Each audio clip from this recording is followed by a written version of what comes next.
Fuerzas e interacciones. Ley de fuerzas. En el video anterior, hablamos de la primera ley de Newton referida a la inercia. En este video abordaremos su segunda ley, la ley de fuerzas. Newton refinó las ideas de Galileo acerca del movimiento e introdujo el concepto de fuerza en su segunda ley del movimiento para dar una descripción cuantitativa de la interacción entre dos cuerpos o entre un cuerpo y su entorno. En su propuesta, Newton relacionó la fuerza que actúa sobre un objeto con el cambio en su velocidad y su masa. Se puede considerar una fuerza en el sentido más simple como un empujón o un tirón que ejerce un cuerpo sobre otro. Así, para describir una fuerza se necesita su intensidad o magnitud y su dirección en el espacio. En la física solo podemos notar los efectos de las fuerzas sobre los cuerpos como cambios en sus velocidades, lo que llamamos aceleraciones. Es decir, no podemos observar una fuerza, pero sí podemos ilustrar una fuerza en el papel. Para ello, utilizamos los vectores, aquellas cantidades matemáticas que constan de una magnitud y una dirección, y que se pueden representar como flechas en el espacio. Si observas que el estado de movimiento de un objeto cambia, ya sea porque se mueve más rápido, más despacio o cambia de dirección, se debe a que hay agentes que interaccionan con él. Una fuerza aplicada en el sentido de movimiento del cuerpo incrementará su rapidez. Y si se aplica en el sentido opuesto, reducirá la rapidez del mismo. Una fuerza aplicada en dirección perpendicular a la del movimiento del cuerpo lo desviará, y si se da en cualquier otra dirección, resultará una combinación de desviación y de cambio de rapidez.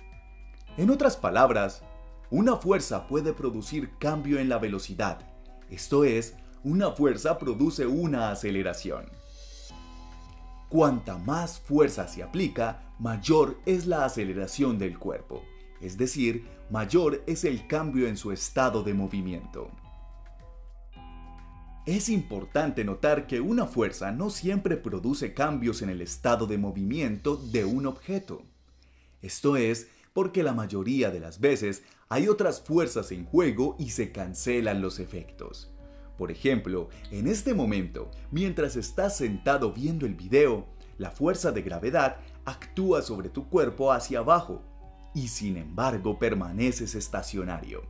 Es porque hay otra fuerza, la del soporte del asiento en que estás sentado, que no permite que caigas porque actúa con la misma magnitud y en sentido contrario a la fuerza de gravedad, es decir, hacia arriba, cancelándose el efecto. Los experimentos muestran que cuando varias fuerzas actúan al mismo tiempo sobre un cuerpo, su efecto sobre el movimiento del cuerpo es igual al de una sola fuerza que es igual a la suma de las fuerzas originales. A esta fuerza la llamamos fuerza neta o fuerza resultante. En términos matemáticos, para un cuerpo cuya masa no cambia, la segunda ley de Newton se puede expresar así. La fuerza neta o total que actúa sobre un cuerpo es igual al producto de su masa y su aceleración. Este es un enunciado muy importante en física y con él podemos predecir el movimiento de balones, péndulos, planetas y hasta el de las naves que se desvían a diversas partes de nuestro sistema solar. Para ilustrar la segunda ley de Newton, consideremos un paracaidista en caída. Sobre este actúan dos fuerzas, el peso o fuerza gravitacional que ejerce la Tierra en dirección vertical hacia abajo y la fuerza de fricción, que resulta de su interacción con el aire y tiene dirección contraria al movimiento.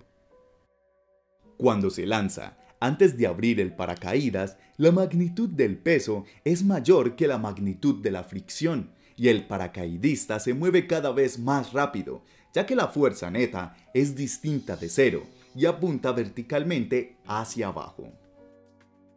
A medida que la rapidez de caída aumenta, También lo hace la magnitud de la fricción, hasta que iguala a la del peso. La fuerza neta se hace cero y por un momento el descenso del paracaidista es con velocidad constante. Luego, al abrir el paracaídas, la magnitud de la fuerza de fricción es momentáneamente mayor que la del peso. Nuevamente la fuerza neta es distinta de cero, ahora apuntando hacia arriba, y el resultado es que la rapidez de la caída disminuye.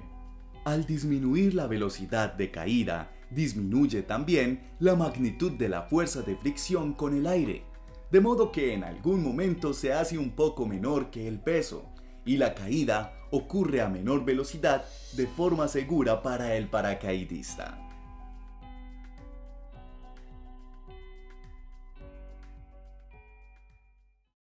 Antioquia piensa en grande.